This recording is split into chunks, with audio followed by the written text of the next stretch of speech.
10 થઈ ગયા છે. આજના નવા બ્લોગમાં બધાનું સ્વાગત છે. જય શ્રી કૃષ્ણ, જય માતાજી. અને જો સવારનું કામ કરી અને ફ્રી થઈ ગયા છીએ. અને કાલ સાંજે ગુંદા અને પ્રમદી સાંજે કેરી બંને પલાળ્યું હતું. સવારે છે ને નીતરવા મૂકી દીધું, જારીમાં લઈ લીધું છે. હવે છે ને આપણે કોટનનું કપડું પાથરી અને આ બેનને સૂકવી દઈશું. અને અમે ચણાની દાળ કાલ સવારે કરી આવ્યા હતા, પણ તમને બતાવતા ભૂલાઈ ગઈ હતી, એટલે આજે તમને બતાવી દઈશું. અમે સાંજે ચણા પલાળ્યા 6 વાગે, 1 કલાક રાખ્યા અને પછી કોથળીમાં ભરી લીધા અને સાંજે પોળા કરી દીધા. 2 દિવસ સુકાવ્યા અને ત્રીજે દિવસે સવારે દાળ કરાવી નાખી છે. આવી રીતના ચણાની દાળ બને છે. અમે તો દર વર્ષે આવી રીતના બનાવીએ છીએ. તમે કેવી રીતના બનાવતા હો અલગ અલગ તો કોમેન્ટમાં જણાવજો. જય શ્રી કૃષ્ણ દયાબેન. જો મમ્મી ઉપર દાળ સાફ કરે છે ને તો ચેષ્ટાબેન પાણી આપવા જાય છે. બાને આપવા જશો ને પાણી? પેલા ઈ પી લે પછી બાને આપી આવે. કા ભર્યો જ છે ગ્લાસ બહાર. Good morning. હાલો જો બાને પાણી પાવા જાય છે બેન. જો મમ્મી ધાબે દાળ ચાળે છે. જય શ્રી કૃષ્ણ મમ્મી. જય શ્રી કૃષ્ણ, જય માતાજી, જય રામાજી, જય રામચંદ્ર, જય બાપા, જય મારા કાળિયાના ઠાકર. હા જો આ દાળ કરાવી છે અમે કાલ સવારે ભવડી આવ્યા હતા. ઘંટીએ કરાવી અમે. આ સાળીને પોળી કરી દીધી છે. આટલી સાળવાની રહી છે હવે. જો ઘૂઘરો કરીને અમે તો આવી રીતના કરવી છે દાળ. તમે કેવી રીતના કરો છો કોમેન્ટમાં જણાવજો. ને ડોળ ને એવું બધું ઓછું રે. હા એ ક્યારેક વધુ ચણા હોય એ પ્રમાણે થાય પછી. કા હમણાં 2-3 વકલ હા તો આખા ચણા એટલા મમ્મી અહીંયા અલગ કાઢતા જાય છે. પછી પાછી ભવડી નાખી. જો આવી રીતના દાળ બનાવી છે અમે તો. તમે બનાવતા હોય બનાવી દો તમે. હા જો હવે આ કાલ બોળો વઘાર્યો હતો ને, પછી સાંજે તો કઈ ચટણી નહોત નાખી, હવે સવારે નાખી. હા એમાં અમે સાંજે નો નાખી, વઘારી તરત. કલર નો પકડે આપણે.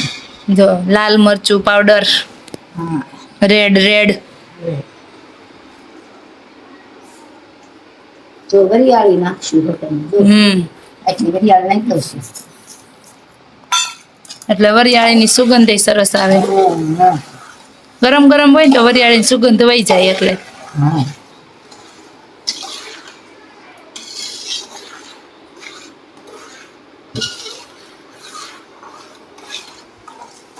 જો થાણાનો બોળો સરસ મજાનો કલર આવ્યો ને.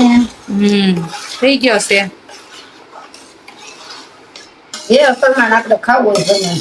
હા એ બધાના ઘર પ્રમાણે હોય, જેને જેટલું તીખું ખાવું હોય ને એ પ્રમાણે લાલ મરચું ઉમેરાય.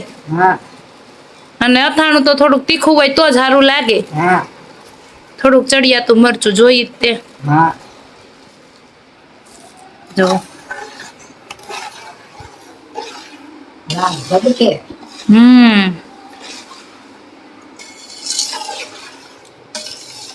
એક વાટકો ખાંડ નાખશું. કેરીનું છે ને થોડી ખાંડ નાખી એટલે આખું કડક કરીએ. સરસ ખાંડ થી અથાણું કડક રહે ને. અને જો તમે નો નાખતા હોય ને તો એકવાર ખાંડ નાખી ટ્રાય કરી જોજો. આથાણું કેરીના સીરિયા ની બધું નરમ ન પડે, સરસ આપણે નાખ્યા હોય ને એવા ને એવા કડક જ રહે.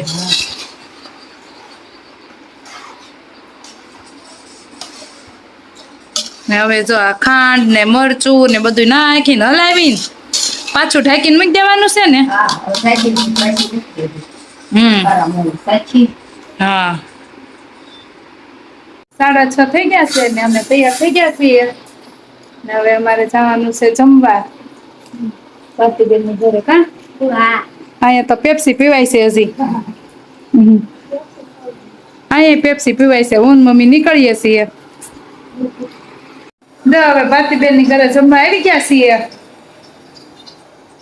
ને હું સ્વાતિબેન જો આ બધું તૈયાર કરી રાખ્યું છે. ઊંધિયું બનાવવાનું છે. આમાં શાકભાજી બફાઈ છે ને આમાં ગ્રેવી કરવા તેલ ગરમ મૂક્યું છે ને ગોળિયું તળીને રેડી રાખી છે. બોલો. માનો ફોન લાતા ભૂલી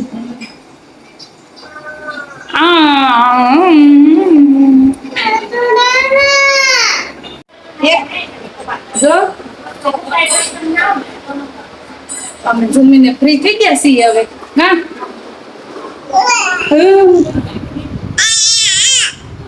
હા જો એ બધા બેઠા છે. મારા વાળ પકડી લીધા છે એને. અથાણાના કેરી અને ગુંદા છે. હું કહેવા હતા ને હા શું કઈ ગયા છે ને મમ્મી. હા હુકાઈ ગયા જો અને હવે આપણે મિક્સ કરી દઈશું આ બોળામાં. જો આ સંભાર અમે વઘારીને કાલે તૈયાર કર્યો હતો ને તેમાં ગુંદા અને કેરી બે મિક્સ નાખી દઈશું.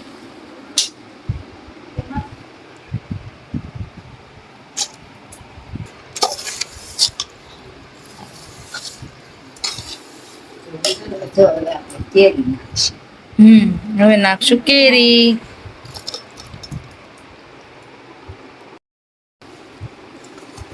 જો હવે કેરી નાખી હું નાખતી જાઉં તો મલાવતા જાઉં.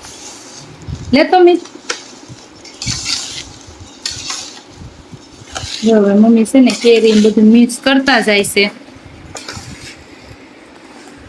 ગુંદા અને કેરીનું અમારું અથાણું હવે તૈયાર થઈ જવા આવ્યું છે.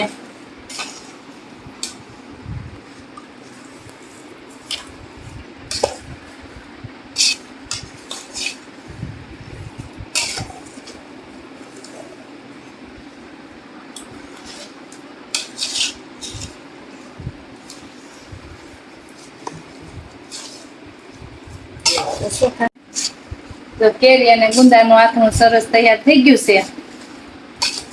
કોમેન્ટમાં જણાવજો તમને કેવું લાગ્યું અમારું અથાણું. શાખું હોય તો આવી જાયજો. આમાંથી અમારે હજી છે ને અમારે આપવાનું છે બેનને ને એને. બહુ ઓછું થવાનું હવે તો નહીં થયું. જો અથાણું તૈયાર થઈ ગયું છે. એવું લાગે તો ટીસે બધું તૈયાર નહીં મળે. જો તમને અમારા આજનો વિડીયો ગમ્યો હોય તો લાઈક કરો, શેર કરો, કોમેન્ટ કરો અને સબસ્ક્રાઇબ કરવાનું ભૂલતા નહીં. Bye bye.